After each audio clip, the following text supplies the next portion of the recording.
Welcome back to the second part on our discussion on leadership, communication, and empathy. Last time we looked at the specifics of how each works separately, so now let's take a look at the synergies of how they work together. And do remember to like and subscribe, please. Interestingly, communication skills always get lumped into the soft skills category, and now there's multiple names for it, which makes it even more confusing. I've heard them called durable skills. I've heard them called powerful skills. I'm not against what they want to call them. I just want to make sure we're talking about the same thing. The part that I find silly about calling it a soft skill is that nothing gets done without it. And there are definitely those who do it well and those who don't do it well. So call it what you want. Without communication, organizations don't run. Not at all. Academic studies aside, there was a great article in the Harvard Business Review that breaks down this kind of empathetic listening into 4 steps. Now remember, we have a transmitter and we have a receiver. And the problem is if the transmission and the reception don't match up and you get a gap in the middle. And that's where empathy comes in to bridge that communication gap. So in order to engage in empathic listening, because communication is participatory and interactive, right? You have to have 4 things. You have to have listening, not passive listening, not letting the sound wash over you, but active listening without distraction. I'm involved. Acknowledgement, yes, I hear what you're saying, and this is how I understand it. Care, I care about what you're saying, because as a human-to-human interaction, it behooves me to care about what you're saying, and there is an action involved. Now realize that there may not be a decision to actually take an action, but there is an actual consideration as a response to what was just going on with the listening. So let's put it into a framework, whatever the actual topic. It starts with really listening to what the other person has to say undistractedly. You're acknowledging that what you have to say is important enough for me to give space to be able to hear it. And if you've done those 2 things, you're already showing care on a human-to-human level and ultimately considering action. Whether you actually take action or not, it doesn't matter. You're spurred to action. And since we all know that leaders are busy people, how much time does this take? Milliseconds. Once you've honed this to be able to empathically listen, it can become a habit. It just becomes part of how you do business. Okay, Dr. R, that's all well and good, but what's the outcome? Well, let's talk about what happens when there isn't good communication. All right. Inc. magazine estimates that poor communication costs business more than 18% of total salaries paid each year per employee year on year. And that's a waste that could be salvaged through employing empathic listening techniques. Now, we all know I'm a data hound and I like the numbers, so let's break this down a little further, all right? If the average salary of an employee is $67,000, just for numbers, we just picked one, all right? Per employee, $67,000. Then the average loss due to poor communication per employee is $12,060 year on year per employee. That's a sunk cost. It's just gone because we assume we're going to have bad communication. Another way that the State of the Business Communications Report in 2022 stated this, leaders reported that poor communication in the workplace accounts for a loss of 7.47 hours per employee per week. So leaders are losing a full day of work per week per employee because of bad communication practices. Why not just give them the day off if you're just going to throw it away for something like that?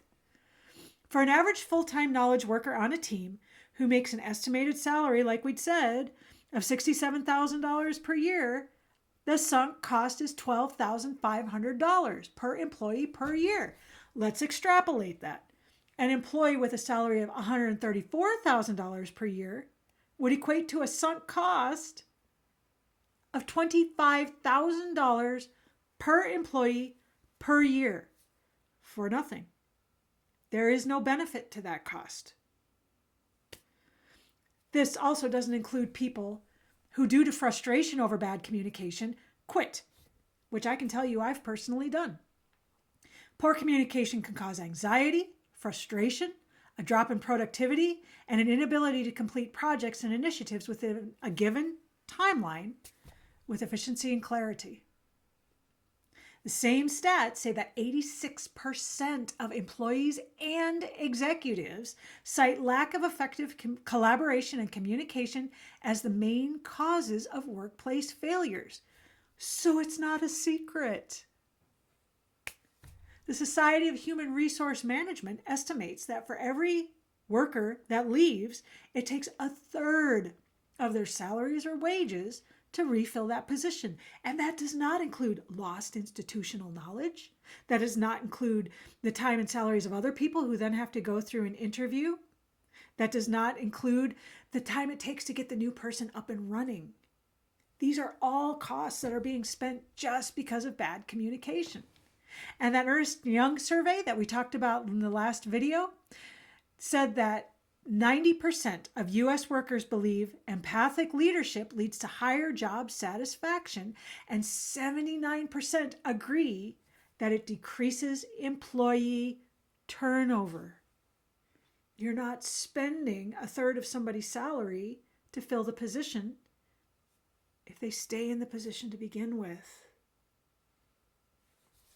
In that same year, 2022, the Harris poll estimated that poor workplace communication in the U.S. costs an estimated, you want a lump sum? $1.2 trillion with a T annually. So why give you all these facts and figures? Because that's what you stand to lose if you don't clean up communication. We want a better future state where that money and that employee satisfaction and that employee turnover is the best possible thing it could be. And that can be done with empathetic communication. But you're not just feeling empathy as a static emotion. You're using it. You're leveraging it. You're creating a better person, a better organization by actually putting it to use, taking it out of the vault. Developing better communication through empathic listening lowers sunk costs, improves efficiency, productivity, and revenue generation, and reduces workplace stress and employee attrition.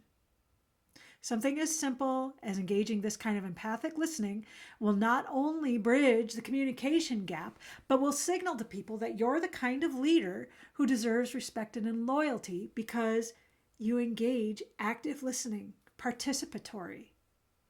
This is important. So why can I say this? Because I bring the 5 E's.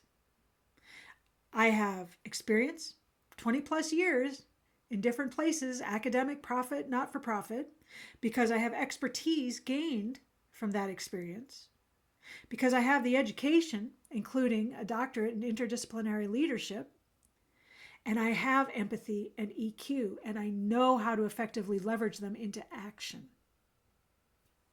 But you don't have to believe me. You can believe Ernst & Young, Inc. magazine, and the Harvard Business Review. People will try to convince you that you should keep your empathy out of your career. Don't accept this false premise. Who said that? Tim Cook, the CEO of Apple. Something to think about.